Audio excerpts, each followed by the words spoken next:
का एक फॉर्मूला था जो कि एक चेंज करना था, है ना। चल, तो आज का लेक्चर हम अभी स्टार्ट कर रहे हैं, ठीक है। और अब हम आगे बढ़ते हैं बच्चों। आपको ये पता चल गया है कि टू लिक्विड्स को मिक्स करेंगे तो क्या होगा, फाइनल टेम्परेचर क्या होगा, ये आपको यहाँ पर पता चल गया, ठीक है। नाउ अब हम लोग नेक्स्ट एक और क्वेश्चन करते हैं, नेक्स्ट एग्जांपल, ठीक है। नेक्स्ट एग्जांपल, यहाँ पर एक लिक्विड है, एक और लिक्विड है, और एक और लिक्विड है। थ्री टाइप्स के लिक्विड्स हैं, ठीक है। ए, बी, सी। एक लिक्विड जो है उसका टेम्परेचर 23 डिग्री सेल्सियस है। बी लिक्विड जो है उसका 19 डिग्री सेल्सियस है। और जो सी है उसका टेम्परेचर, उसका जो टेम्परेचर है, इसको ले लेते हैं लेट्स से 26 डिग्री सेल्सियस, ठीक है। अब देखिए, ये जो लिक्विड है ना, फर्स्ट वाला, इन सबका मास इक्वल है। इसका मास भी एम, इसका मास भी एम, इसका मास भी एम। और सबकी स्पेसिफिक हीट जो है वो अलग अलग है, ठीक है ना। हीट कैपेसिटी सबकी अलग है। ओके। जब आपने ए और बी को मिक्स किया, ए और बी को जब आपने मिक्स किया, तो ये जो मिक्सचर आपका बन रहा है, इसका जो टेम्परेचर आया वो, यहाँ पर मैंने डेटा कुछ बहुत ज्यादा पास में ले लिया है। एक काम करते हैं, इस 23 को आप 24 ले लो, ठीक है। और उधर 26 को आप 28 ले लो, ठीक है। या देखिए, तो आप जब इन दोनों को मिक्स करते हैं ना बेटा, तो आपको 21 डिग्री सेल्सियस का लिक्विड मिलता है, ठीक है। क्लियर। और जब आप इसको और इसको, इन दोनों को जब आप मिक्स करते हैं, तो बेटा आपको जो रिजल्टेंट लिक्विड मिलेगा, that liquid will be having, यहाँ देखो किस किस को मिक्स किया है, ए और बी को। और यहाँ किस किस को मिक्स किया है आपने, बी और सी को। तो यदि आप ए और बी को मिक्स करते हो तो 21 डिग्री सेल्सियस मिलता है आपको रिजल्टेंट टेम्परेचर ऑफ मिक्सचर। और यदि आप बी और सी को मिक्स करते हो तो आपको रिजल्टेंट जो टेम्परेचर मिलता है वो आपको मिलता है 25 डिग्री सेल्सियस, ठीक है। क्लियर। यदि ए प्लस बी करते हो तो कितना मिलता है, 21 डिग्री सेल्सियस। एंड बी और सी को मिक्स करते हो तो आपको जो टेम्परेचर मिलता है वो 25 डिग्री सेल्सियस मिलता है। Find the temperature of mixture, find the temperature of the mixture of A and C, ठीक है। यानी कि अब आपने ए को सी में मिक्स किया, यदि आप ए और सी को मिला देते हो तो रिजल्टेंट टेम्परेचर कितना होगा, ठीक है। क्या आप मेरी बात समझ पाए? यस बेटा, this is the first slide, we are starting from here only. Quickly, जल्दी से बताओ बच्चों, जल्दी से सॉल्व करो। पहले ए और बी, तो आप मान लो कि ए लिक्विड का जो स्पेसिफिक हीट कैपेसिटी है या स्पेसिफिक हीट है वो S1 है, बी वाले का S2 है, सी वाले का S3 है, ठीक है। उसके बाद आपको उनके बारे में कोई इन्फॉर्मेशन नहीं दी है, ठीक है। तो एक आपको इक्वेशंस मिलेंगी और रिलेशन मिलेगा, उससे फिर आपको करना पड़ेगा। चलिए ट्राई कीजिए, यू कैन डू इट, ठीक है। आप चाहें तो ए लिक्विड की S1, इसकी S2 और इसकी S3 स्पेसिफिक हीट मान सकते हैं, ठीक है। कौन? यस बेटा, मासेस आर इक्वल, है ना। आपको इजी हो इसके लिए मास सबके इक्वल रखे हैं। तो आंसर कैसा भी आए, सॉल्व करना है। कुछ तो आएगा ही आंसर।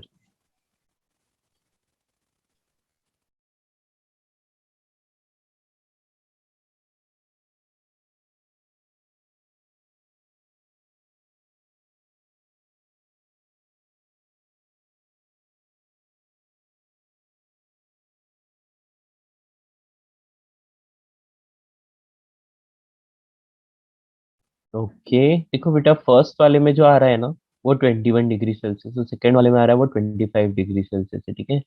तो आपको ये पूछा है कि यदि ए को और सी को मिला दिया जाए, है ना। पहले उसने बोला कि यदि मैं ए और बी को मिला देता हूँ तो 21 मिलता है, ठीक है।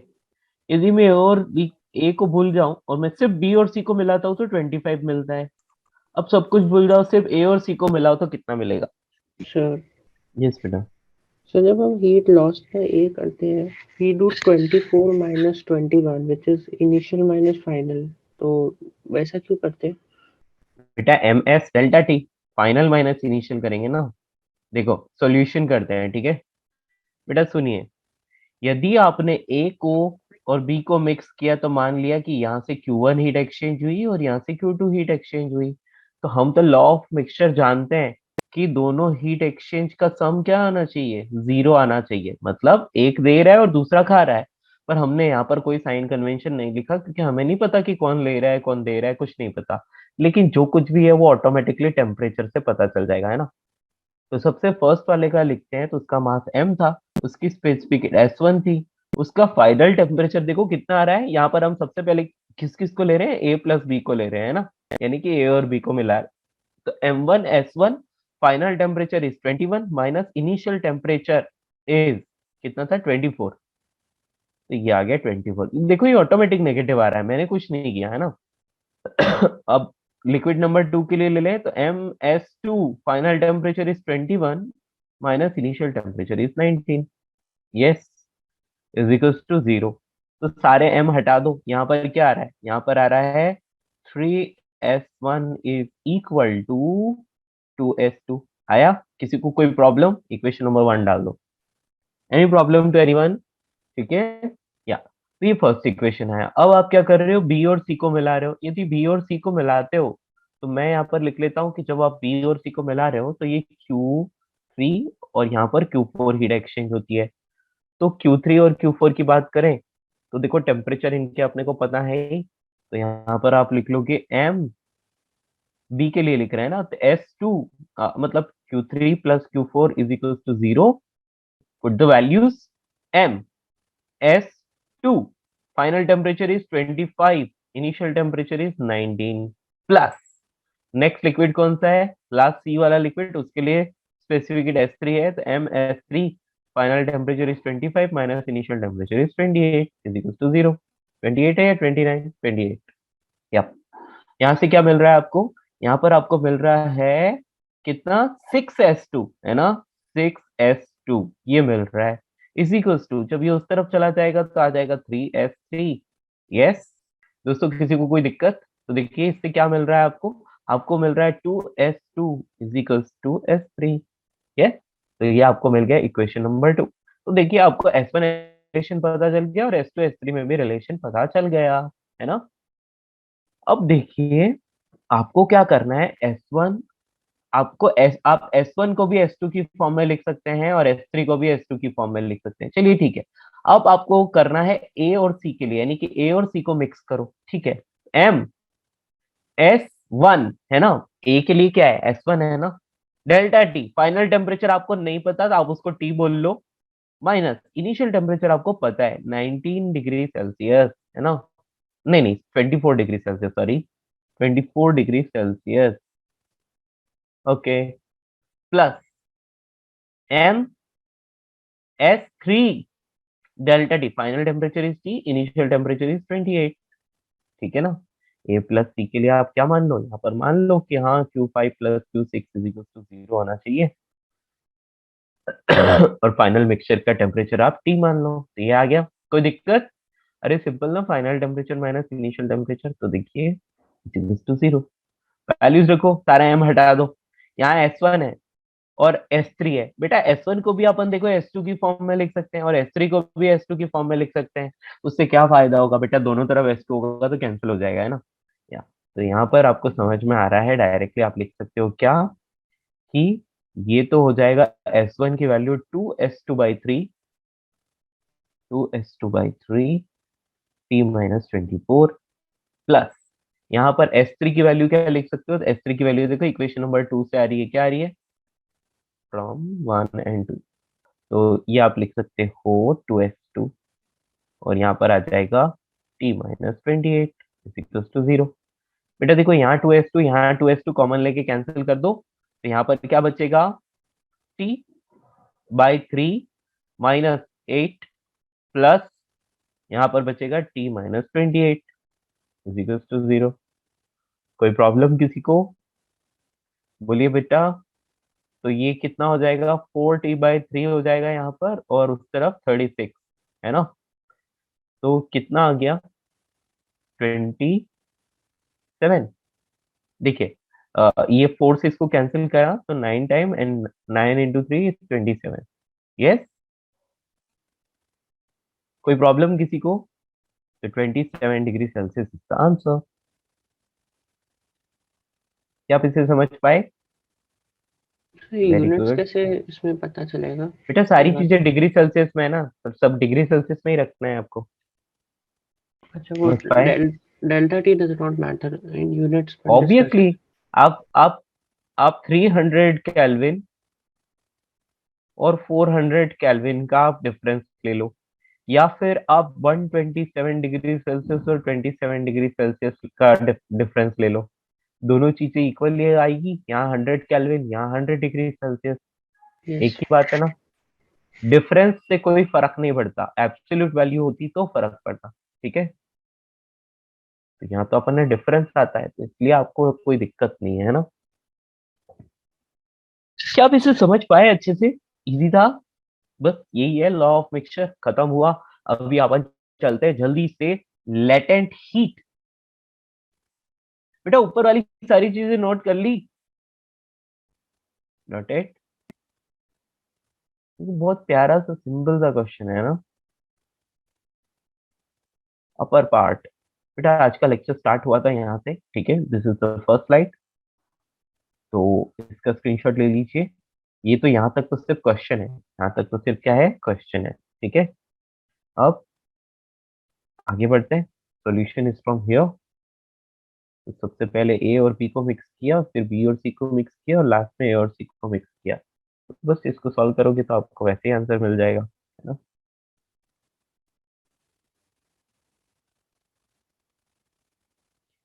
सर मैंने एक फोटो भेजा, एक बार वो देख सकते हो, वो वाला मेथड ठीक है तो? ये A+B के लिए जो तुमने लिख के भेजा वही ना? Yes sir. हाँ ठीक है, एक ही बात है, एक ही वो बात है मैंने बेटा, आपने। इनिशियल माइनस फाइनल कर दिया। हाँ वो इक्वल टू साइन की दूसरी तरफ लिखा ना आपने, इसीलिए। ठीक है ना, मैंने दोनों इक्वल साइन के एक ही तरफ लिखे हैं, ठीक है। अच्छा ओके। आपने देखो RHS में ले जाके लिखा है, तो इसलिए ठीक है। ओके। बाकी जो मैंने किया है उसमें गलती होने की कभी संभावना नहीं रहती, कभी चांस नहीं रहता, ठीक है। कोई दिक्कत नहीं है, जैसा आपको ठीक लगे। Okay, next, latent heat. Latent heat, बेटा लेटेंट हीट क्या होता है? देखिए, आप सबको पता है कि टेम्परेचर चेंज होगा तो ऊपर वाला हम लोग रिलेशन यूज कर सकते हैं, MS∆T वाला। लेकिन जब कभी भी स्टेट चेंज हो तो क्या होगा, है ना, स्टेट चेंज हो तो क्या होगा।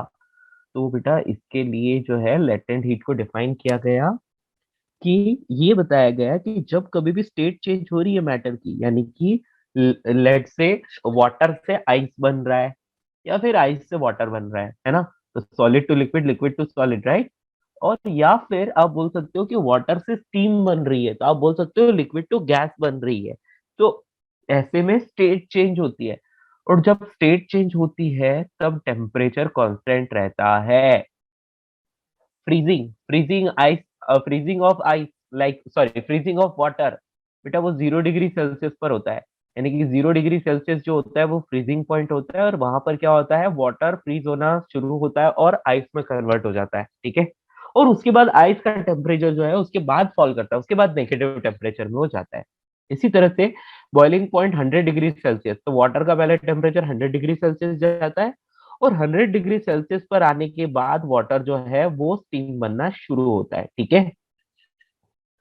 तो बेटा ये जो कुछ भी होता है, ये बॉइलिंग पॉइंट, फ्रीजिंग पॉइंट, ऐसे कोई ना कोई क्रिटिकल टेम्परेचर पर होता है, तो बेटा वो टेम्परेचर जो होता है वो कांस्टेंट रहता है during the change of state of matter, ठीक है। तो चलिए लिखते हैं इस चीज को। तो लेटेंट हीट क्या होता है, तो हम यहाँ पर लिखते हैं It is the heat required. It is the heat required to change. Sorry. It is the heat required. ठीक है लिख लेते हैं, to change the state of state of substance या material solid to liquid,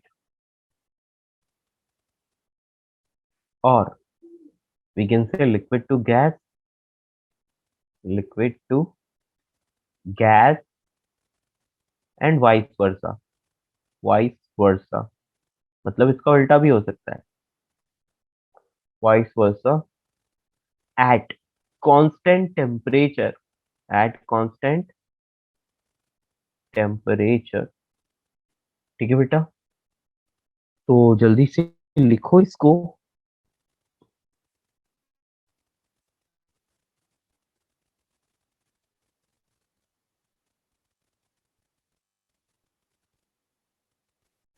sir तो हम जो extra heat provide करते हैं वो स्टेट चेंज करने में यूज हो जाता है ना, टेम्परेचर राइज नहीं होता इसलिए.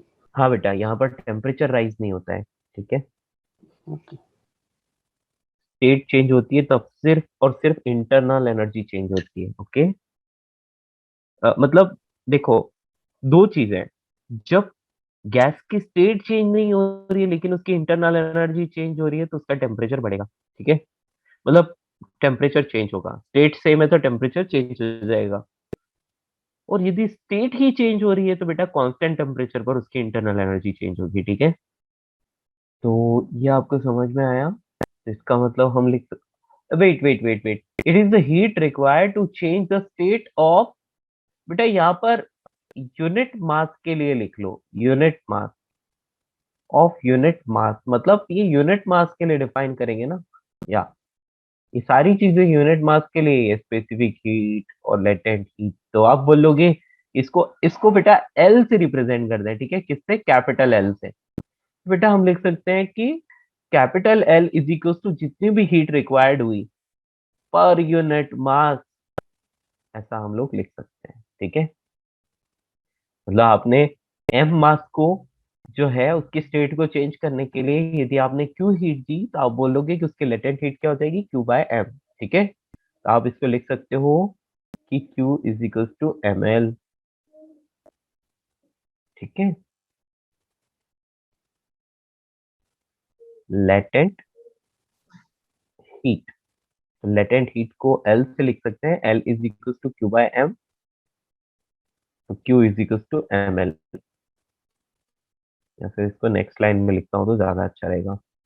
Hence heat required to the state of change the state of mass m is q is equals to ml.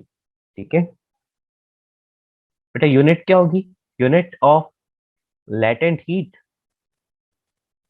उसको आप लिख सकते हो, यदि ऐसा जूल्स यूनिट पर लिख रहे हो तो आप क्या बोलोगे बेटा? Joules per kilogram. Yes, very good. तो आप लिखोगे इसको जूल पर केजी. ठीक है, और फिर कैलोरी पर ग्राम, किलो कैलोरी पर ग्राम, तो वो कन्वर्ट कर सकते हैं हम लोग, वो कोई इश्यू नहीं है हमारे लिए ना. तो जूल पर केजी हम लोग लिख सकते हैं यहाँ पर. चलिए, ये आपका कंप्लीट हुआ. अब हम लिखते हैं कि अच्छा सर, लेटेंट हीट तो हो गया, पर क्या होगा जब लिक्विड से सॉलिड और सॉलिड से वेपर बन रहा है, तो दोनों के लिए लेटेंट हीट अलग अलग होगी. ठीक है, तो हम उनको इस तरह से कैटेगराइज करते हैं. It is of two type. It is of two type. Two type. First, latent heat of fusion. Fusion, ठीक है. तो इसको हम लोग रिप्रेजेंट करने के लिए एल के साथ छोटा सा एफ लिख लेते हैं नीचे. ठीक है, L F, latent heat of fusion. तो बेटा ये तब की लेटेंट हीट होती है जब सॉलिड से या तो लिक्विड बन रहा है या फिर लिक्विड से सॉलिड बन रहा है. ठीक है, ये बेटा स्पेसिफिक हीट और उन्हीं की तरह होता है, लेकिन यहाँ पर हाँ हर एक मटेरियल के लिए डिफरेंट होता है. ठीक है, बट ये सिर्फ स्टेट चेंज होते वक्त ही यूज होता है. ओके बच्चों, तो ऊपर वाला सब कुछ नोट किया बेटा? कुछ मिस तो नहीं हुआ किसी का? नोट करो जल्दी से। लेटेंट हीट ऑफ फ्यूजन लिखेंगे and after that latent heat of vaporisation.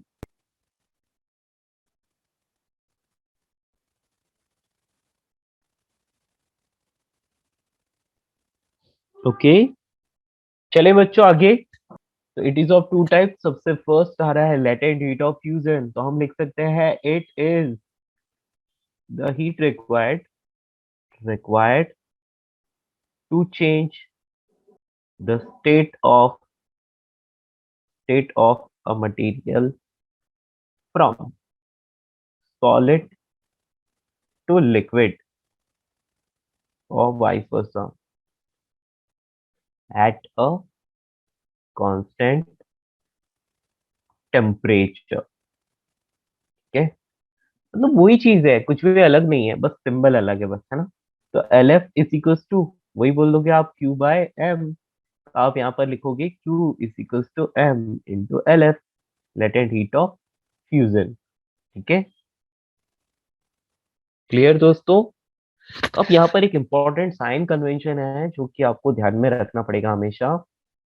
For solid to liquid, यानी कि सॉलिड से जब भी लिक्विड में कन्वर्ट हो रहा है, तो ऐसे में क्या होता है, हीट इज रिक्वायर्ड। और जो हीट रिक्वायर्ड होती है, या हम लोग यहाँ पर डायरेक्टली लिख लेते हैं, एक मिनट में बच्चों। यहाँ पर लिखते हैं heat is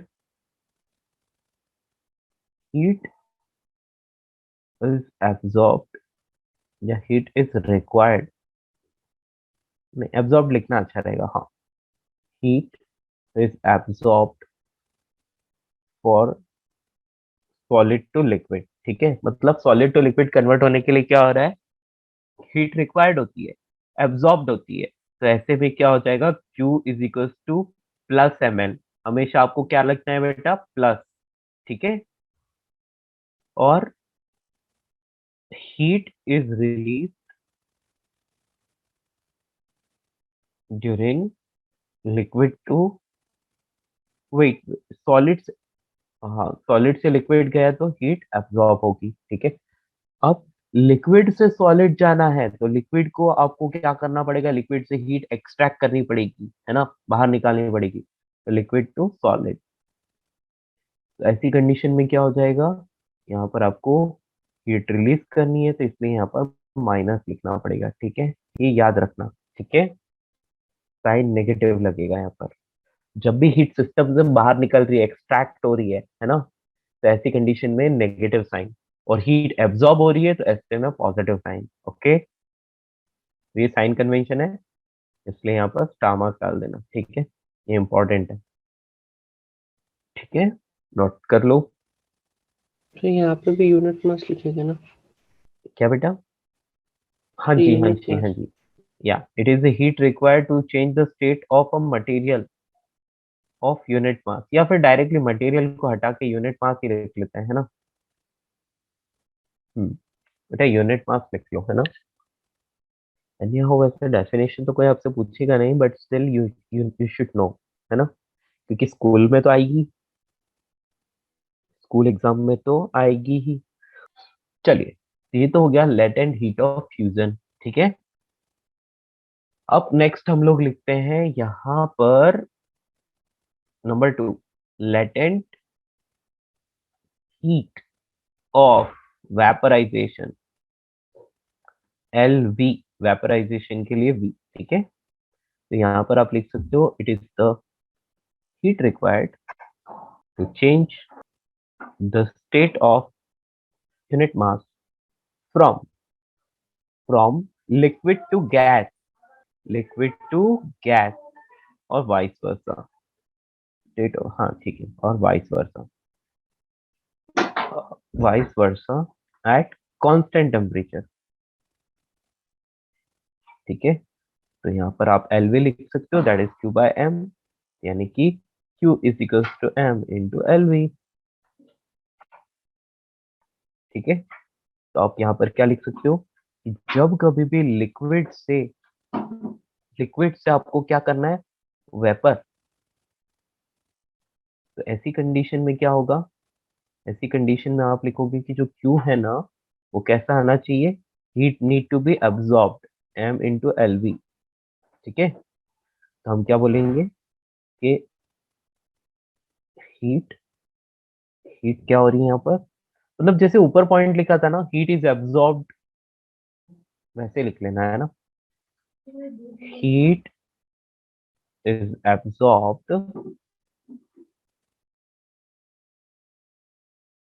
liquid to vaporization या स्टीम, है ना। उसके बाद हम लोग लिख सकते हैं हीट इज रिलीज्ड कब, जब वेप यानी कि स्टीम से लिक्विड बनता है तब। यहाँ पर आप लिख लोगे कि Q is equal to minus M L, heat release होगी, बाहर निकलेगी। ठीक है, नोट करो इसको जल्दी से, नोट इट डाउन फास्ट।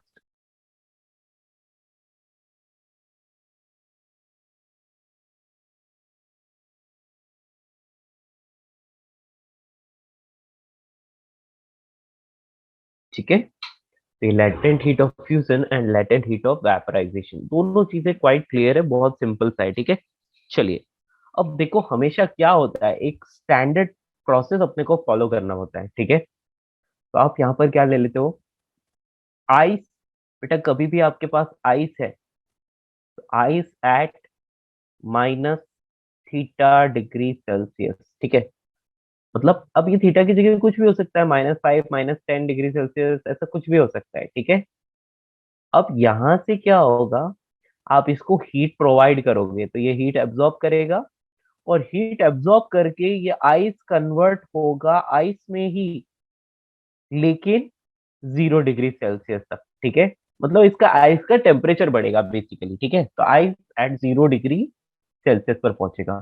फिर आप इसको और हीट दोगे तो उसके बाद क्या होगा, धीरे धीरे ये आइस पिघलने लगेगा, और ये पिघल के आइस कहाँ पहुंच जाएगा, 0 डिग्री सेल्सियस के वाटर बन जाएगा ये। ठीक है, तो 0 डिग्री सेल्सियस का ये वाटर बन गया। तो बेटा सबसे पहले नेगेटिव टेम्परेचर का आइस है, और वो क्या हो गया, इसको आप थीटा को कुछ और मत समझो, -T डिग्री सेल्सियस लिख लेता हूँ ताकि आप कंफ्यूज ना हो, है ना। हाँ, ये 0 डिग्री सेल्सियस आइस बन गया, अभी इसको और हीट दी, 0 डिग्री सेल्सियस का वाटर बन गया। अब आप इसको हीट देते जाओ, अब बहुत सारी हीट आपने दी, तो आप यहाँ पर आपका बन जाएगा ये अब 100 डिग्री सेल्सियस का वाटर, मतलब अब वाटर का टेम्परेचर बढ़ेगा, है ना। तो ये वाटर का टेम्परेचर बढ़ के 100 डिग्री सेल्सियस आ गया। फिर और भी हीट दी, तो बेटा 100 डिग्री सेल्सियस क्या है, बॉइलिंग पॉइंट है, तो यहाँ पर ही इसकी अब स्टेट चेंज हो जाएगी। ठीक है, तो यहाँ पर ये बनेगा 100 डिग्री सेल्सियस का स्टीम। ठीक है, और भी हीट दोगे तो बेटा स्टीम का टेम्परेचर बढ़ जाएगा, तो कुछ T डिग्री सेल्सियस की, मतलब 100 से भी ज्यादा टेम्परेचर इसका, तो ये स्टीम है।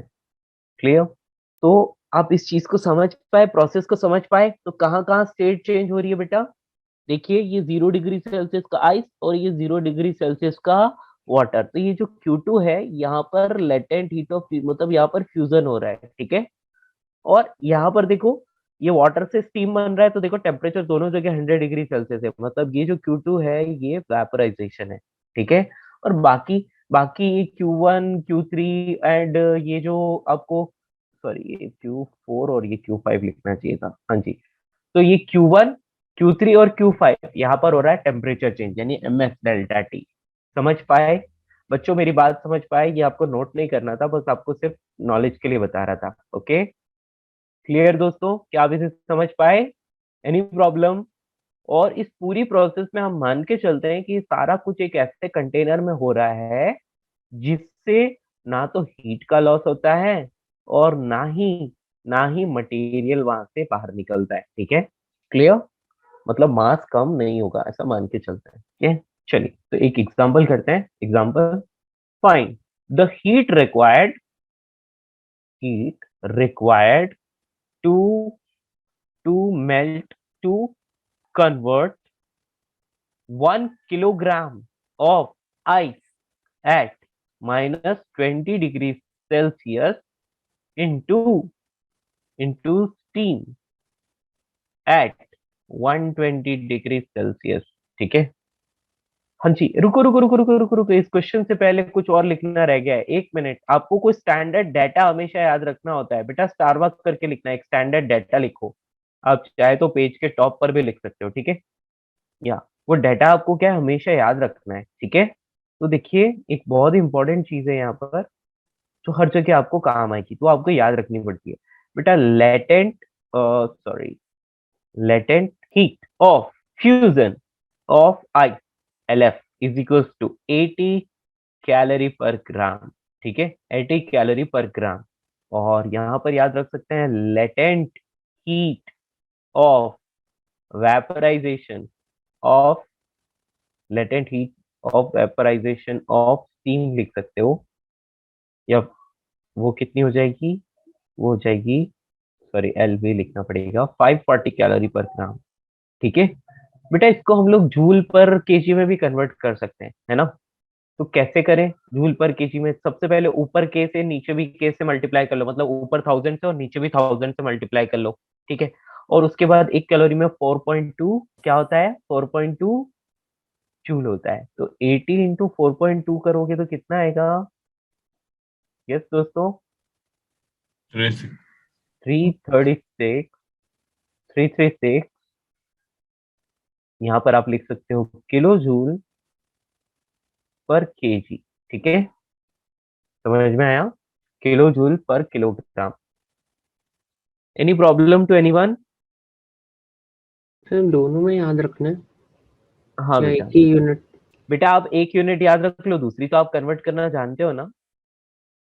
यदि आपको कन्वर्ट करना आता है तो याद रखने की जरूरत नहीं है, आप कन्वर्ट नहीं कर पाते हो तो याद रखना पड़ेगा, ठीक है। बेटा 540 को भी यदि मैं 4.2 से मल्टीप्लाई करता हूँ तो क्या आएगा, बोलो,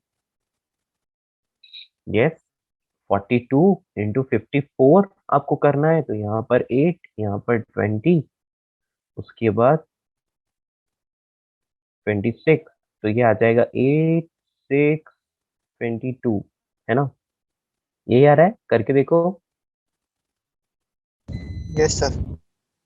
या तो आप इसको लिख सकते हो 2268 किलो जूल पर केजी, है ना। तो आप बेटर है कि आप याद रखो सिर्फ और सिर्फ कैलोरी वाला, क्योंकि वो इजी रहता है, ठीक है ना, और बाकी उसको कन्वर्ट कर सकते हैं, ठीक है। समझ आया है दोस्तों? So why are we writing kilojoules? 1 calorie is 4.2 joules, no? बेटा आपने ये ग्राम को भी तो किलो में कन्वर्ट किया है ना, ऐसा ही यूनिट में अच्छा लिख रहे अच्छा। हो, तो ग्राम को भी यस। तो किलो में कन्वर्ट किया है, इसलिए ऊपर नीचे दोनों किलो से मल्टीप्लाई किया मैंने, ठीक है। बेटा ये डाटा आपको याद रखना है, बहुत बहुत इंपॉर्टेंट है, ये समझ लो आप, क्योंकि इसके बिना काम नहीं चलेगा, ठीक है। चलिए दोस्तों ये क्वेश्चन आ गया आपके सामने, heat required to convert 1 kg of ice at -20 degree Celsius to steam. हाँ जी बेटा, एक मिनट, लास्ट पॉइंट पर चलते हैं, ठीक है। बेटा यहाँ आइस की जगह वाटर लिख सकते हैं, स्टीम की जगह भी वाटर लिख सकते हैं, एक ही बात है ना।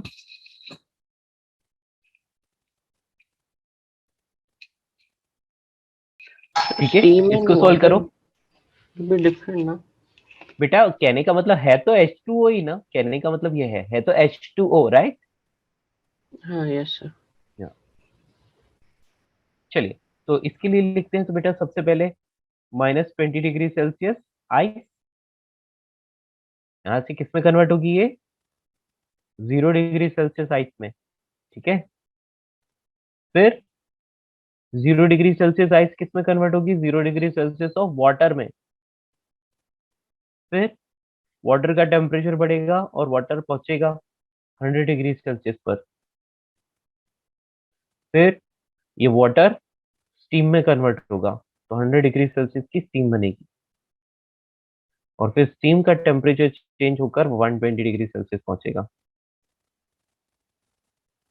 ओके दोस्तों, यहाँ पर Q1, Q2, Q3, Q4 and Q5। बेटा आपको MS डेल्टा टी भी आता है और Q इजिकल्स टू ML भी आता है।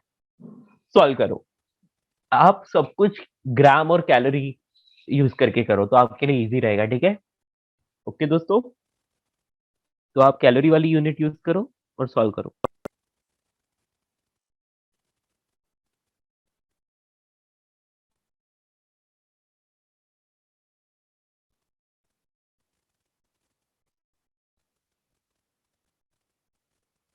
यस, आया किसी का आंसर सॉल्विंग दोस्तों? ओके, एक और आंसर आया है, गुड। चलिए मैं सॉल्व करता हूँ इसको। बेटा देखो बहुत ही इजी है ना।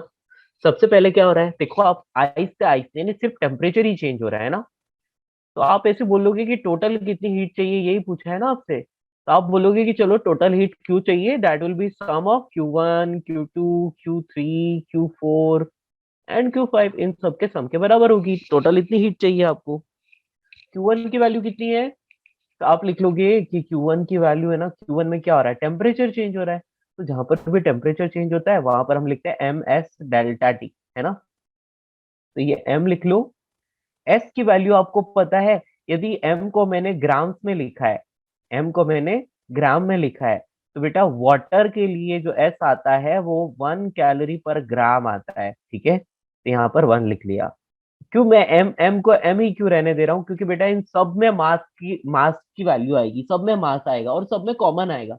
इसलिए मैं इसको एम ही रहने देता हूँ, लास्ट में वैल्यू रखूंगा, ठीक है। आप चाहो तो यहाँ वैल्यू रख सकते हो, कुछ टेंशन वाली बात नहीं है। तो एम एस डेल्टा, सबसे पहले क्या हो रहा है, टेम्परेचर चेंज हो रहा है, तो डेल्टा टी देखो, final temperature 0 degree Celsius minus initial temperature is -20 degree Celsius, तो यहाँ पर -20 डालना पड़ेगा, ठीक है।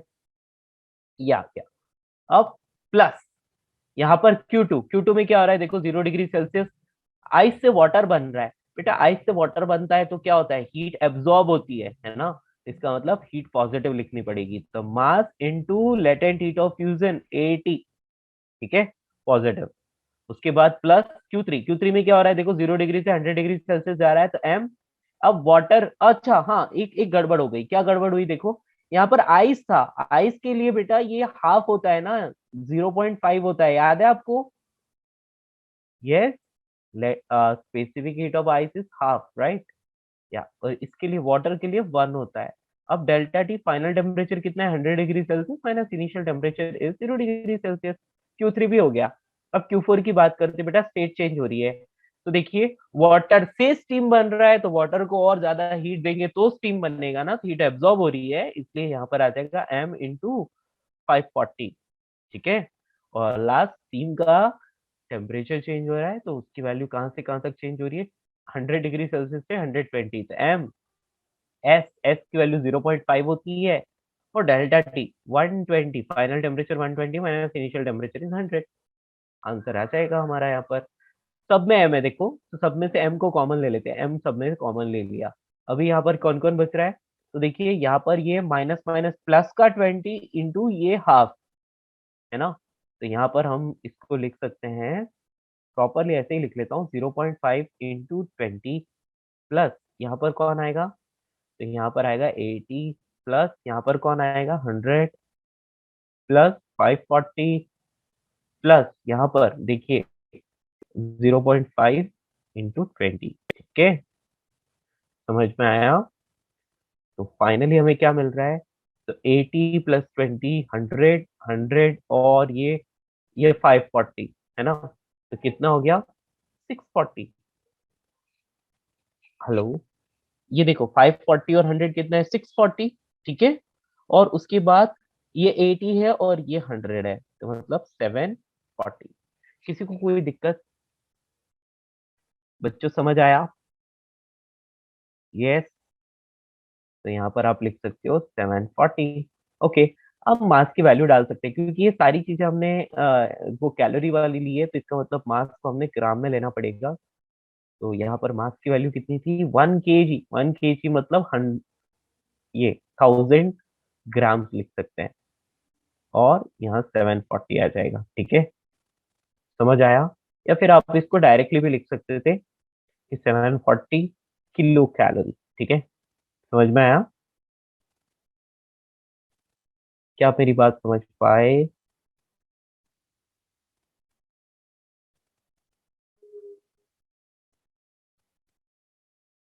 आंसर, एनी डाउट बच्चों, एनी डाउट? यदि 0 डिग्री सेल्सियस से 100 डिग्री सेल्सियस स्टीम तक कन्वर्ट करना होता, 0 डिग्री सेल्सियस आइस से 100 डिग्री सेल्सियस स्टीम तक, तो यहाँ पर कितना आता, 720 किलो कैलोरी। बट यार दो एक्स्ट्रा स्टेप्स, तो आई होप ये सबको समझ आया होगा।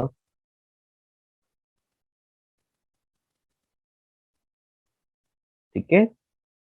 सर, हम्म तो ice to water at 0 degree Celsius पे ही we use the hmm L into M ना, because temperature isn't changing.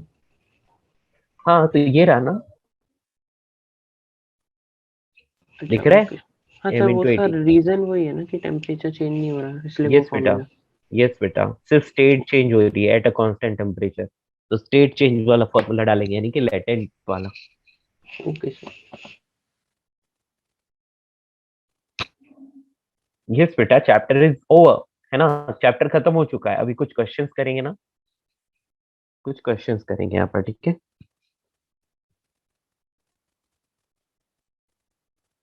Chapter खत्म हो गया है, ये कैलोरीमेट्री खत्म हो गया है, ठीक है। अब कैलोरीमेट्री के बाद नेक्स्ट चैप्टर करना बाकी है। अब वो अपन नेक्स्ट क्लास में ही करेंगे, अभी कुछ क्वेश्चंस करेंगे, ठीक है।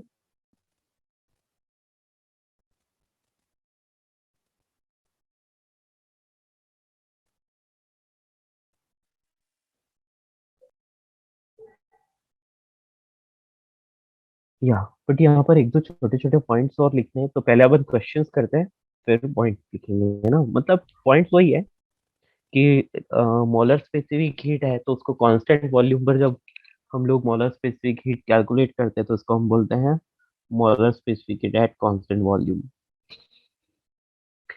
तो वो अंडरस्टूड है, कॉमन सेंस वाली बात है, लेकिन लिखनी पड़ेगी। Okay, noted. क्या ये आपको अच्छे से समझ में आया? चलिए, अब नेक्स्ट क्वेश्चन करते हैं, ठीक है। सो नेक्स्ट क्वेश्चन है आपके सामने कि कुछ कम ले लेते हैं, ठीक है। एक काम करते हैं, 100 gram of ice is ice eight 0 degree Celsius is mixed with 500 gram of water at 50 degree Celsius, ठीक है। तो 50 डिग्री सेल्सियस का आपके पास वाटर था और वो 500 ग्राम था, ठीक है। और उसमें आपने क्या कर दिया, आइस डाल दी 100 ग्राम 0 डिग्री सेल्सियस की, ठीक है। Find the final temperature and and content of mixture. मतलब आपको ये बताना है कि फाइनली जो भी जैसे आपने 100 ग्राम आइस जो है वो वाटर में ऐड कर लिए, फिर आइस क्या होंगे, धीरे धीरे मेल्ट होंगे, और जो वाटर जो है वो क्या होगा, वो फ्रीज हो रहा होगा, है ना।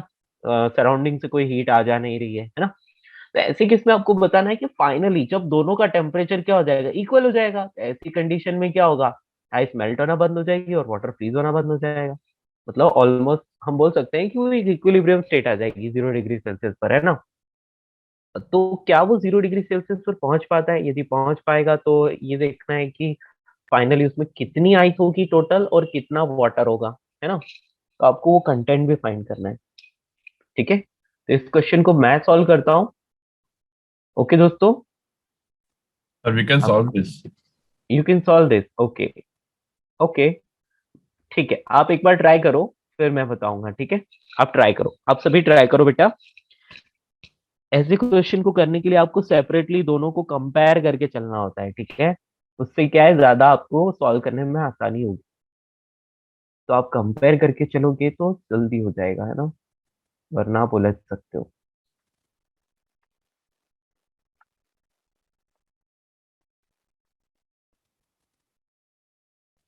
इस गाइस गेटिंग ओके। कुछ तो आंसर भी आए हैं और दो लोगों का आंसर सेम आया है, ओके, विल चेक। तो देखिए, आपने 100 डिग्री सेल्सियस, और देखो ये 500, यहाँ पर ये 100 ग्राम में है ना, सॉरी, 0 डिग्री सेल्सियस पर 100 ग्राम है, और ये 500 ग्राम है जो कि 50 डिग्री सेल्सियस का वाटर है। चलिए, ऐसे क्वेश्चन जब भी आता है तो आपको कंपैरिजन करके चलना है, यानी कि आपको ये देखना है कि यदि ये 100 ग्राम आइस जो है, यदि ये 0 डिग्री सेल्सियस पर है और मैं इसको 0 डिग्री सेल्सियस वाटर में कन्वर्ट करता हूँ, तो कितनी हीट की रिक्वायरमेंट होती है, तो मैं उसको Q1 बोल देता हूँ, ठीक है। और उस Q1 की वैल्यू कितनी हो जाएगी, m s delta T. Delta T क्या हो जाएगा, सॉरी यहाँ पर 0 डिग्री सेल्सियस ही है तो फिर एम एस डेल्टा टी तो लिखने की जरूरत ही नहीं है, एम इंटू एल लिखने की जरूरत है ना। तो 100 इंटू लेटेंट हीट 80 होती है। बेटा देखो 8000 कैलोरी, मतलब आप ये समझ लो कि इस 100 ग्राम आइस को पिघलाने के लिए, मेल्ट करने के लिए 8000 कैलोरी की रिक्वायरमेंट होती है। अब क्या ऐसा हो पाएगा, कहां से आएगी वो हीट, वो हीट आएगी इस वाटर से। तो चलिए हम देखते हैं कि यदि ये वाटर 50 डिग्री सेल्सियस से 0 डिग्री सेल्सियस पर जाता है, ये वाटर जो है ये 50 डिग्री सेल्सियस से 0 डिग्री सेल्सियस तक यदि इसका टेम्परेचर गिरता है तो कितनी हीट रिलीज होती है। तो हम इसको लिख लेते हैं Q2, that is m s delta T. Final temperature 0 degree Celsius, initial temperature 50 degree Celsius. तो देखिए ये आ रहा है माइनस ऑफ, कितना आ जाएगा बेटा, देखिए 5 इंटू 5 25 25 थाउजेंड, किलो कैलोरीज। या तो आप देख सकते हो कि ये 8000 ही इसको चाहिए पूरा मेल्ट होने के लिए, लेकिन ये कितना देने के लिए तैयार है, इक्विलिब्रियम के लिए ये देने के लिए तैयार है 25,000 कैलोरी। इसका मतलब ये फाइनली हम बोलेंगे कि ये 0 डिग्री सेल्सियस वाटर तक जा ही नहीं पाएगा, ये रास्ते में ही कोई टेम्परेचर टी तक जाएगा। समझ में आया, क्योंकि ये तो बहुत ज्यादा हीट जो है वो रिलीज करने के लिए रेडी है। तो मतलब हमें समझ में आ गया कि यार ये 50 डिग्री से टेम्परेचर इसका फॉल होगा और फाइनली कुछ टेम्परेचर आएगा। यदि यहाँ पर 8000 से कम कुछ वैल्यू आती तो हम बोलते हैं कि हाँ फाइनली ये 0 डिग्री सेल्सियस इस कंप्लीट कंटेंट का टेम्परेचर होगा, लेकिन अभी नहीं। ठीक है, तो आप बोलोगे कि चलो ऐसी कंडीशन में हमें समझ में आ गया कि जो फाइनल टेम्परेचर होगा वो कुछ टी टेम्परेचर रहेगा। ठीक है, तो यदि ये फाइनल टेम्परेचर टी रहेगा तो इसका मतलब ये 0 डिग्री सेल्सियस यहाँ जो वाटर बना है ना, यहाँ पर ये 0 डिग्री सेल्सियस जो वाटर बना है इसका भी टेम्परेचर अब कुछ टी तक जाना चाहिए। तो यहाँ से इसका टेम्परेचर कुछ टी तक जाएगा, तो T degree Celsius of water. ठीक है, तो यहाँ पर अपन Q2 लिख लेंगे, तो इसको हम लिखेंगे m into S into delta T. तो final temperature is T, initial is 0, ये आ गया। ठीक है, दैट्स इट। तो देखो इसका फाइनल टेम्परेचर टी, इसका भी टी, थर्मल इक्विलिब्रियम में आ जाएंगे। तो हम बोलेंगे कि यहाँ पर क्या हो रहा है, दो चीजों को मिक्स किया था तो Q1 plus Q2 plus Q3, इन तीनों का सम क्या आना चाहिए, 0 आना चाहिए। लॉ ऑफ मिक्सचर लगा दिया है। ठीक है, Q1 मतलब 8000 कैलोरी, Q2 मतलब यहाँ पर हम लिख सकते हैं 100 टाइम्स ऑफ टी, है ना, यहाँ से आया 100 टी। और यहाँ पर इसको देखें तो बेटा 500 टी 500 टी और minus of 25,000 is equal to 0। किसी को कोई प्रॉब्लम? ठीक है दोस्तों, चलिए तो अब इसको सॉल्व करते हैं। तो बेटा 500 और ये 600 टी हो गया, और 25,000 में से 8,000 माइनस करेंगे तो कितना आएगा, 17,000। यस और नो, बोलिए दोस्तों, एम आई राइट? चलिए तो ये 20 डायरेक्टली कैंसिल हो जाएंगे और आएगा 170 डिवाइड बाय 6। ठीक है, तो अब कितना आ रहा है, या वी कैन से 28.33 ग्राम्स। ठीक है, यस दोस्तों, क्या आप इसे समझ पाए? तो इतना क्या है ये सब, सॉरी सॉरी सॉरी, ये टेम्परेचर है, मैंने ग्राम क्यों लिख दिया, डिग्री सेल्सियस लिखना था दोस्तों। आप यहाँ पर भी डायरेक्टली ये भी आंसर किया सकते हैं, नहीं तो ऐसा भी हो सकता है कि ऐसा भी लिखा हो सकता है। ठीक है, क्लियर? तो ये तो आ गया टेम्परेचर। और व्हाट इज फाइनल कंटेंट, तो फाइनल कंटेंट आप बोलोगे सब कुछ वाटर ही है, final content is 100 plus 500। Any problem 21? क्या ये आपको समझ आया, ये क्वेश्चन आपको अच्छे से समझ में आया क्या? तो देखिए इसमें थोड़ा सा आपको कॉमन सेंस लगा के चलना होता है। हाँ, मैं टी डिग्री सेल्सियस पार्ट आपको फिर से समझाता हूँ। ठीक है बेटा, हम लोग यहाँ पर एनालाइज करते जाएंगे और सॉल्व करेंगे। ठीक है, आपको बोल दिया कि 100 grams of ice eight 0 degree Celsius है, और उसको किसमें मिक्स किया, 500 grams of water at 50 degree Celsius में। तो आपको इतना पता है कि हीट जो है वो आपस में एक्सचेंज हो सकती है ना, और दोनों में एक्सचेंज ऑफ हीट का जो सम है, एक्सचेंज ऑफ हीट का जो सम है वो हमेशा 0 आना चाहिए लॉ ऑफ मिक्सचर के हिसाब से। तो हम यहाँ पर सोच रहे हैं, हम लोग यहाँ पर डिसाइड कर रहे हैं कि एक्चुअली क्या होना चाहिए। तो हम क्या करते हैं कि जिसका मास कम है, मास किसका कम है, वो आइस का, तो मैं पहले उसको पूरा मेल्ट करके देखता हूँ कि कितनी एनर्जी की रिक्वायरमेंट है। तो मैंने यहाँ पर उसको मेल्ट करके देखा, तो देखो Q1 यानी कि 8000 कैलोरी की रिक्वायरमेंट है। अब हमें ये देखना है कि यदि मैं वाटर को 50 डिग्री सेल्सियस से आइस के बराबर टेम्परेचर, मतलब आइस जो है वो वाटर में कन्वर्ट हुआ ना 0 डिग्री सेल्सियस वाटर में, तो इस 0 डिग्री सेल्सियस के बराबर टेम्परेचर पर लेकर आऊं तो वो कितनी हीट रिलीज करता है। तो हमने क्या किया, हमने उस तरफ जाकर यहाँ पर वाटर को जो है, वाटर का टेम्परेचर जो है वो 50 डिग्री सेल्सियस से 0 डिग्री सेल्सियस तक लेकर आया। तो मुझे मिलेगा m into S into delta T. Delta T कितना हो जाएगा, final temperature is 0 minus initial is 50। तो बेटा जैसे ही इसको सॉल्व करते हो तो आपको कितना मिलता है, माइनस ऑफ 25,000। बेटा ये माइनस 25,000 मतलब 25,000 कैलोरी हीट रिलीज करने के लिए रेडी है ये 0 डिग्री सेल्सियस पर आने के लिए। लेकिन बेटा इधर 0 डिग्री सेल्सियस पर आने के लिए सिर्फ 8000 कैलोरी की रिक्वायरमेंट है। तो बेटा ये जबरदस्ती थोड़े ही ना 0 डिग्री पर जाएगा, फिर ये बोलेगा कि ठीक है तो मैं क्यों 0 डिग्री जाऊं, मैं टी टेम्परेचर तक ही जाऊंगा, है ना, क्योंकि ये जितनी हीट देगा उतनी ही दूसरा वाला एब्जॉर्ब कर पाएगा। तो ठीक है, तो यहाँ पर क्या हो जाएगा, इसका टेम्परेचर जस्ट टी तक ही डाउन होगा। ओके, समझ में आया, क्या मेरी बात समझ पाए। इसलिए हमने फाइनल टेम्परेचर टी रखा, ना कि 0 डिग्री। डोंट वरी, अभी और भी क्वेश्चन करेंगे तो आपको समझ आएगा, डोंट वरी, है ना। यहाँ तक सबको समझ आया। तो उसके बाद क्या हो गया, ये तो टी डिग्री सेल्सियस वाटर तक पहुंचेगा, और बेटा ये 0 डिग्री सेल्सियस वाटर क्या होगा और हीट अप होके कहाँ तक पहुंचेगा, टी डिग्री सेल्सियस। क्योंकि फाइनली क्या होना चाहिए, थर्मल इक्विलिब्रियम एस्टेब्लिश होना चाहिए, मतलब फाइनली दोनों का टेम्परेचर जो है वो सेम बनना बहुत बहुत जरूरी है। ठीक है, वहां पर जाकर हम बोलेंगे कि हाँ भाई प्रोसेस कंप्लीट हो गई। तो जब भी मिक्सचर बनाएंगे फाइनली क्या होगा, दोनों ही कंटेंट का टेम्परेचर, मतलब दोनों ही चीजों का टेम्परेचर क्या होना जरूरी है, सेम होना जरूरी है। ठीक है, चलिए इसको नोट किया आप लोगों ने। Yes,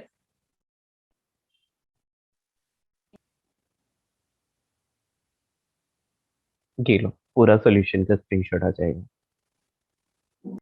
Sir, if we take a container with 0 degrees ice and 0 degrees water, तो equilibrium like फिर stable कुछ रहेगा। भी नहीं होगा बेटा, जो जितना है वो उतना ही रहेगा, और वो ऑलरेडी थर्मल इक्विलिब्रियम पर है।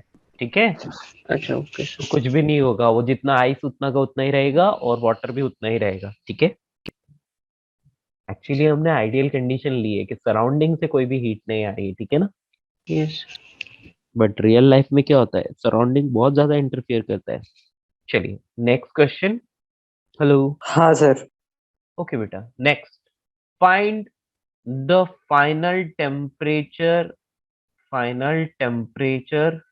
And final configuration of, configuration बोले या कंटेंट बोले एक ही बात है, of mixture of 100 gram ice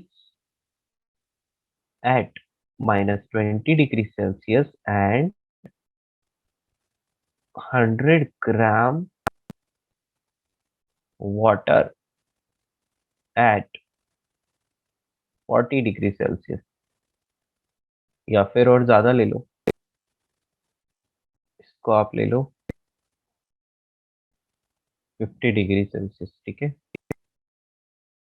चलिए सॉल्व करके दिखाइए, आप ट्राई करो इसको। ठीक है, याद रहे नेगेटिव टेम्परेचर से पहले 0 डिग्री सेल्सियस पर आएगा आइस, उसके बाद मेल्ट होगा।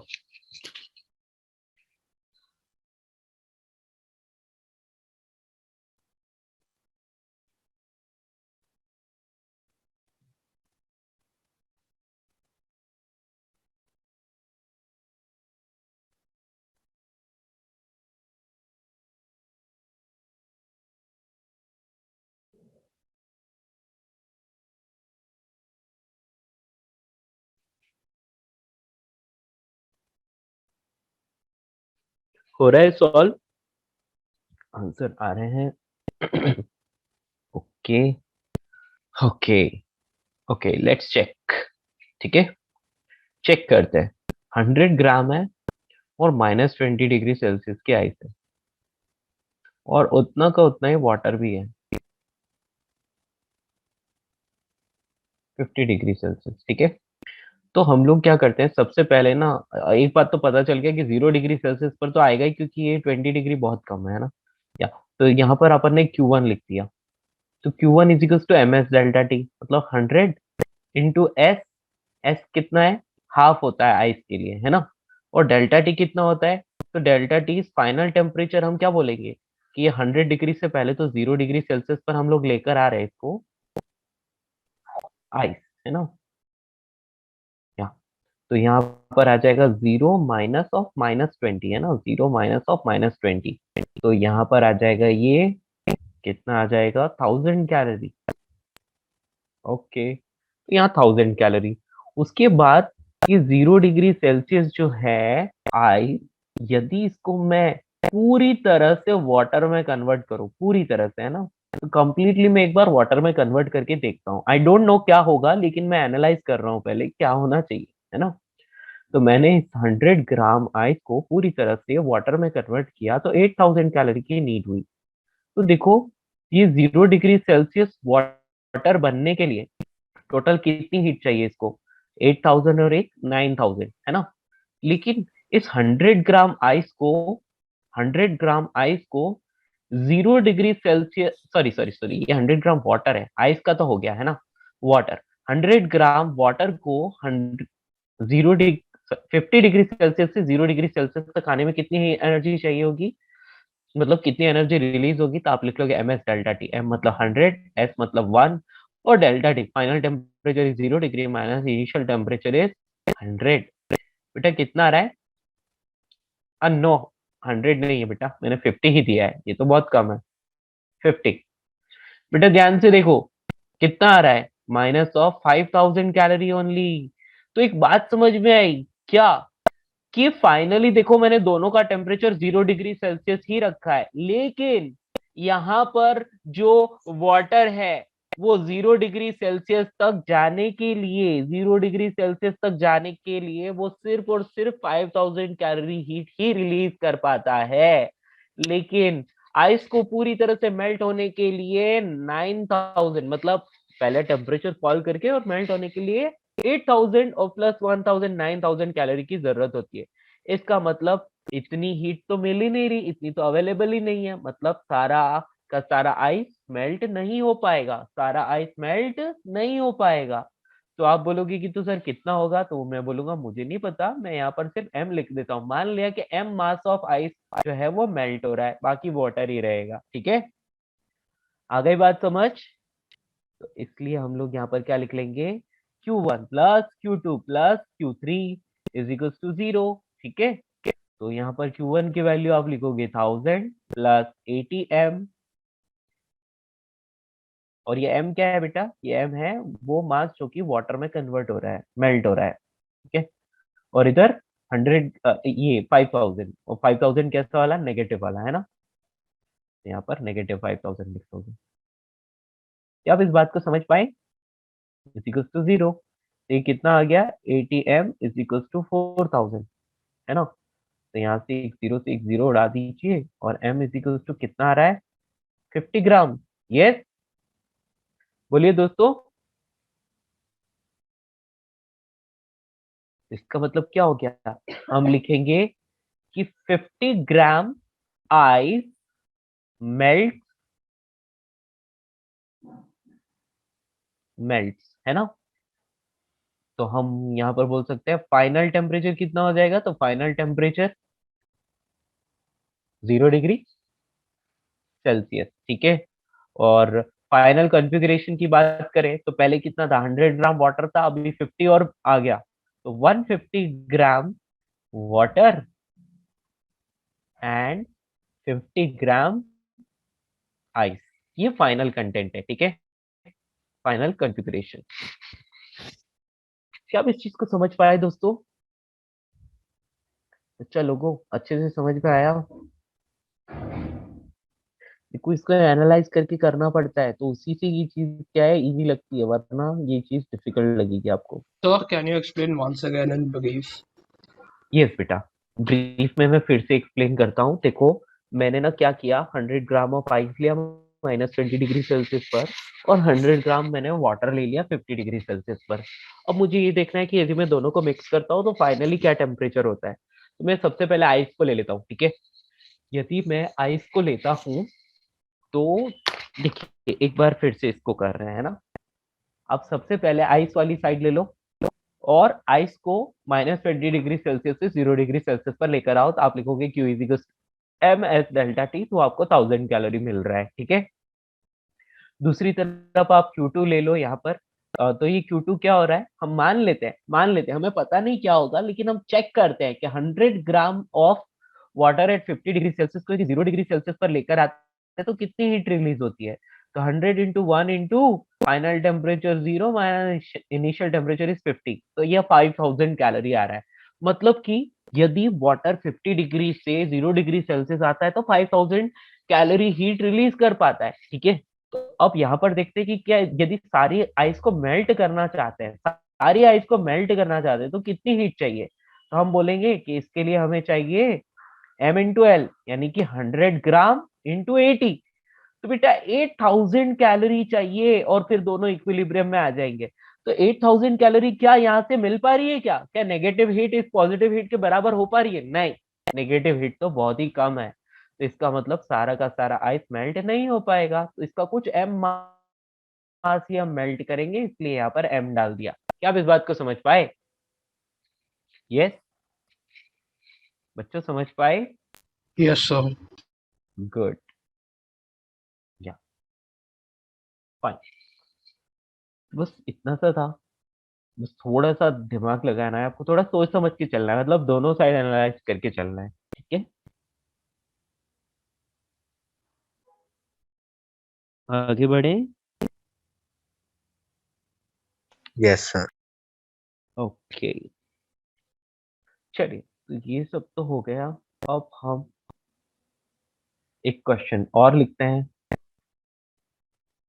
100 ग्राम आइस इज प्लेस्ड, यहाँ पर टेम्परेचर भी ले लेते हैं, at 0 degree Celsius. At 0 degree Celsius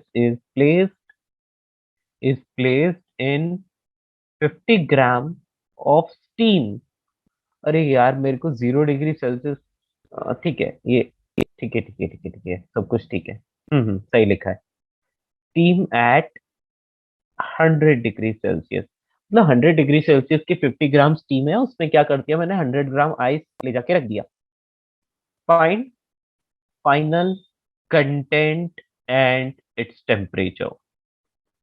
दोनों को यदि मिक्स किया है तो बेटा फाइनल टेम्परेचर क्या होगा मिक्सचर का, वो आपको बताना है। Try this fast, try this. अच्छा क्वेश्चन है।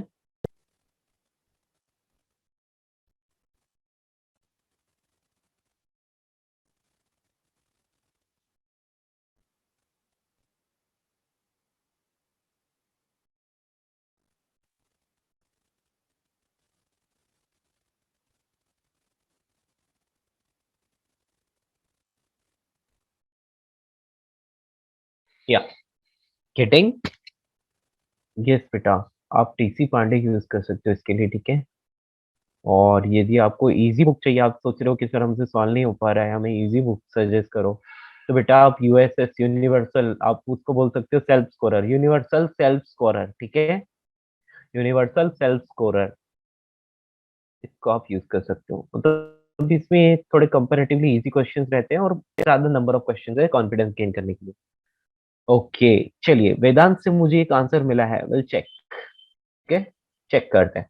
तो बेटा यदि हम इसको सॉल्व करते हैं तो क्या होगा, देखो 100 ग्राम आइस है, और वो भी 0 डिग्री सेल्सियस पर, 0 डिग्री सेल्सियस, और ये आइस है। और इस तरफ कौन है हमारे पास, स्टीम। स्टीम जो होती है वो बहुत ज्यादा पावरफुल होती है, ठीक है। तो स्टीम और उसका 100 डिग्री सेल्सियस ही है, और वो 50 ग्राम्स है, ठीक है। चलिए, तो सबसे पहले मैं बात करता हूँ कि यदि मैं 100 ग्राम आइस को मेल्ट करता हूँ तो कितनी हीट जो है वो रिक्वायर्ड होगी। तो वो आ जाएगी M × L। तो बेटा यहाँ पर क्या होगा, आइस को मेल्ट करने के लिए हीट रिक्वायर्ड होती है, इसलिए पॉजिटिव ही रखेंगे। तो हम लोग यहाँ पर लिखेंगे क्या, 100 × 80, तो यहाँ पर 8000 कैलोरी। ओके, पर 50 ग्राम ऑफ स्टीम है, यदि मैं इसको वाटर में कन्वर्ट करूं, किसमें, वाटर में, तो बेटा यदि स्टीम को मैं वाटर में कन्वर्ट करूं तो कितनी हीट रिलीज होगी वो हमें देखना है। तो चलिए इसको मैं कन्वर्ट करना चाहता हूँ वाटर में, है ना। तो मैं यहाँ पर क्या करता हूँ, लिख लेता हूँ Q2 and that is M कितना है 50 ग्राम और L बेटा वो कितना होता है इसका 540 कैलोरी। तो बेटा यहाँ पर यदि मैं इसको सॉल्व करता हूँ तो कितना आता है, बोलिए। ये 27,000 कैलोरी, क्या मैंने सही किया है? Yes. यस। तो मतलब 27,000 कैलोरी और उधर सिर्फ 8,000, और ये क्या हो रहा है, ये नेगेटिव क्यों? क्योंकि बेटा देखो स्टीम से वाटर बन रहा है, स्टीम से वाटर बनता है तो हीट रिलीज होती है। तो 27,000 तो बहुत ज्यादा होता है।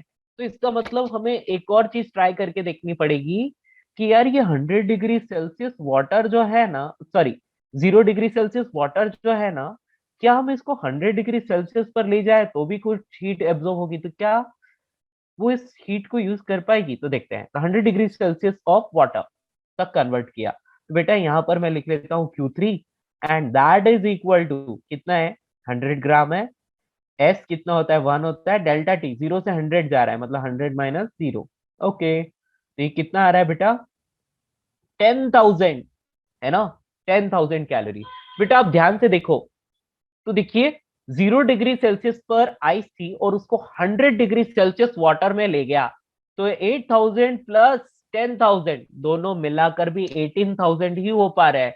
लेकिन वो सिर्फ स्टीम 100 डिग्री सेल्सियस से 100 डिग्री सेल्सियस वाटर पर आ रही है, उसके बाद भी वो कितना 27,000 कैलोरी हीट रिलीज करने के लिए रेडी है।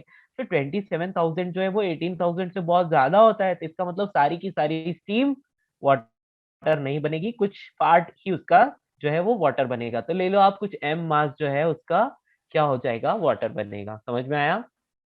ठीक है, तो 100 डिग्री सेल्सियस कुछ m मास ही बनेगा, तो यहाँ पर m मास ही है जो 100 डिग्री सेल्सियस वाटर में कन्वर्ट होगा। ओके, तो आप बोलोगे Q1 plus Q2 plus Q3, इन तीनों का सम क्या आना चाहिए, 0 आना चाहिए। तो इधर आपको समझ में आ गया 8,000 प्लस इसके लिए क्या लिखोगे 10,000, और स्टीम सिर्फ m मास ही जो है वो कन्वर्ट हो रहा है, तो 540 लिख लो इज इक्वल टू 0। और देखो इसको नेगेटिव लिखना पड़ेगा, क्यों? क्योंकि देखो ये स्टीम से वाटर बन रहा है, तो यहाँ पर जो है वो नेगेटिव साइन लाना है आपको। ठीक है, चलिए अब क्या करोगे, तो यहाँ से आप लिख लोगे m is equal to 18,000 divide by 540। Yes बच्चों, कोई दिक्कत? 100/3 यही आया क्या? क्या मैंने सही किया है? Hello? Yes, sir. That's correct. तो 100 मतलब सॉरी 100/3 यानी कि 33.33 ग्राम जो है वो स्टीम वाटर में कन्वर्ट होती है। ठीक है, तो हमें फाइनल टेम्परेचर कितना मिल रहा है, 100 डिग्री सेल्सियस, तो हम बोलेंगे final temperature is 100 degree Celsius. क्यों? क्योंकि उसमें स्टीम भी है और वाटर भी है, और ऐसा तभी हो सकता है जब जब टेम्परेचर 100 डिग्री सेल्सियस हो। तो आप बोलोगे कि इधर 100 ग्राम वाटर पहले से था और 33 ग्राम स्टीम जो है वो और वाटर बन गई, तो ये आ जाएगा 133.33 ग्राम जो है वो वाटर है, और बचा हुआ कितना है 50 ग्राम में से ये माइनस कर लो, तो 50 ग्राम स्टीम थी ना, तो उसमें से 33.33 ग्राम माइनस कर लो, है ना। तो कितना आ रहा है,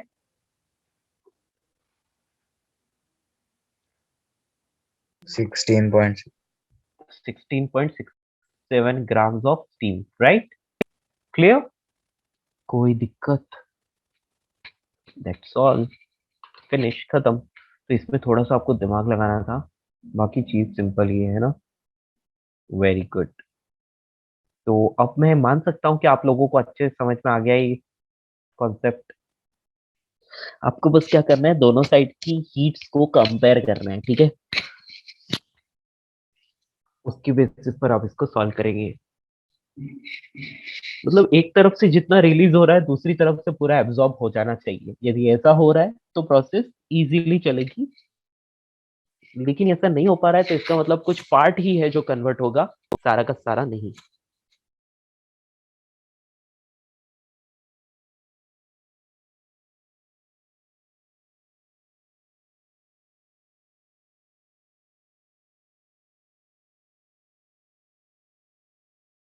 ओके फ्रेंड्स, हो गया? All of you noted? क्या हम आगे बढ़ सकते हैं? हाँ जी। नेक्स्ट, तो बेटा यहाँ पर हम लिख लेंगे molar specific heat, heat at constant constant volume. वो क्या होती है? सीवी होती है, और उसकी वैल्यू कितनी होती है? F/2R। बस इतना सफिशिएंट है अपने लिए याद रखना, ठीक है। And molar specific heat at constant pressure, उसको अपन क्या बोलते हैं? सीपी बोलते हैं। और उसकी वैल्यू कितनी होती है? F/2 प्लस 1R, ठीक है। और एडियाबैटिक कांस्टेंट आप जानते ही हो, एडियाबैटिक कांस्टेंट कितना होता है? ये मैंने नोट करवा लिया है ना, लेकिन फिर से यहाँ पर लिख रहा हूँ। एडियाबैटिक कांस्टेंट, उसको हम गामा बोलते हैं, और वो क्या होता है? सीपी अपॉन सीवी के बराबर होता है, ठीक है।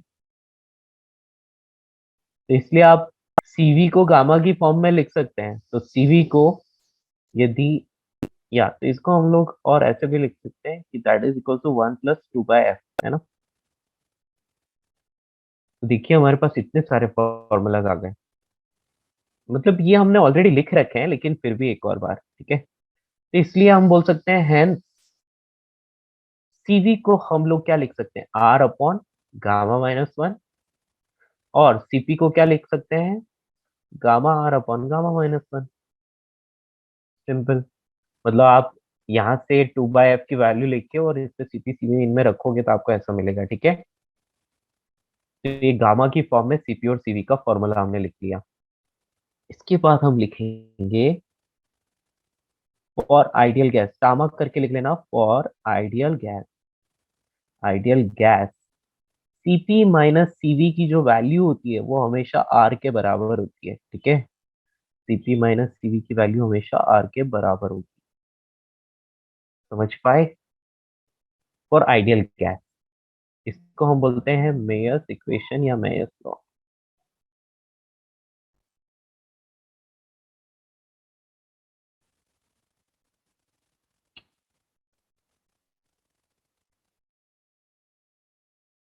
MAYER है ना, मेयर्स इक्वेशन।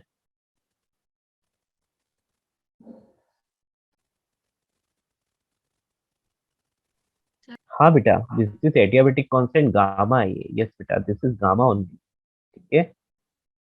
बेटा कभी भी आप वही बेटा मोलर हीट कैपेसिटी बोलोगे आप, है ना। मोलर स्पेसिफिक हीट या फिर मोलर हीट कैपेसिटी बोल सकते हो आप इसको। इतनी चीजें हैं जो आपको याद रखनी है। एक बात याद रखना, कभी भी क्वेश्चन में आपको कोई बोले कि मोलर हीट कैपेसिटी कितनी होगी, है ना, और आपको ज्यादा कुछ दिया नहीं है, आपको प्रोसेस दी हुई है, तो आप याद रखना मोलर हीट कैपेसिटी का फॉर्मूला क्या होता है? Q upon N delta T, याद है ना। Q upon N delta T, तो मतलब आप उसमें टोटल हीट निकालोगे, ठीक है, और उसमें एन और डेल्टा टी का मतलब डिवाइड कर दोगे, ठीक है, तो आपको मिल जाएगा। ओवर, इतना ही है। सर कोई डेरिवेशन इसमें कुछ नहीं चाहिए ना? नहीं नहीं, कुछ भी नहीं चाहिए, सिर्फ इतना। सर और ये मोलर स्पेसिफिक हीट कैपेसिटी मतलब, और ये मतलब सेम ही है ना? हाँ बेटा। बिकॉज आपने ऊपर मोलर स्पेसिफिक हीट लिखा है सर, हाँ तो हाँ हाँ कैपेसिटी आगे ऐड कर दो ना। हाँ, कर लो। कैपेसिटी लिख लो, एक ही बात है बेटा, उसको ऐसे लिख सकते हैं अपन, इसको molar heat, molar specific heat at constant volume बोलो, चाहे मोलर स्पेसिफिक हीट कैपेसिटी बोलो, एक ही बात है, ठीक है। Yes sir. यस। सर हमने वो जो पहले एक फॉर्मूला लिखा था ना, Q equal N C delta T. एक मिनट, रुको रुको रुको रुको रुको दोस्तों, रुको एक मिनट। मोलर, यहाँ स्पेसिफिक वर्ड को हटा दो, ठीक है। बात वही है, लेकिन आप कंफ्यूज हो जाओगे, इसलिए मैं यहाँ पर वही लिख देता हूँ बेटा, स्पेसिफिक वर्ड को हटा दो, मोलर हीट कैपेसिटी यही लिख लो, ठीक है,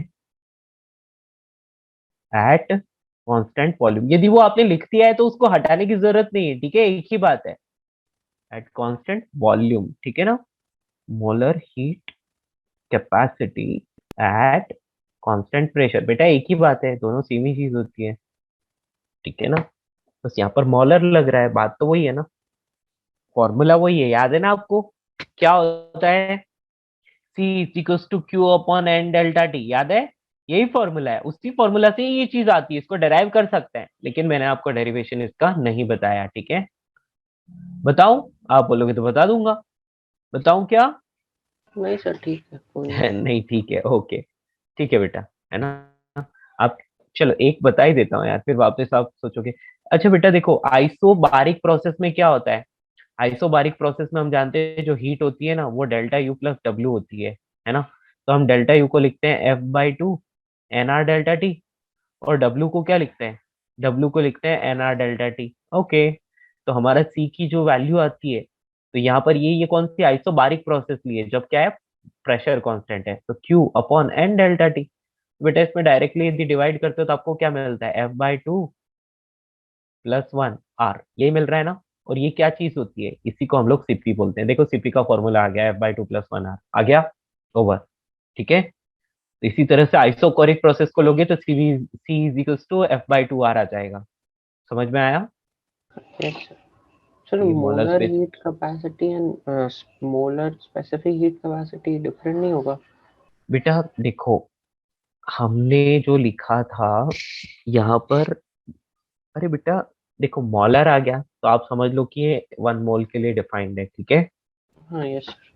हाँ, और जब सिर्फ स्पेसिफिक हीट कैपेसिटी लिखा है तो वो यूनिट मास के लिए है, समझ में आया, वो मोल के लिए नहीं है, ठीक है, यहाँ मोलर हीट कैपेसिटी भी लिखा हो सकता है, मोलर स्पेसिफिक हीट कैपेसिटी भी लिखा हो सकता है, ठीक है, तो एक ही चीज है, कुछ अलग नहीं है, ओके, अच्छा, ओके सर।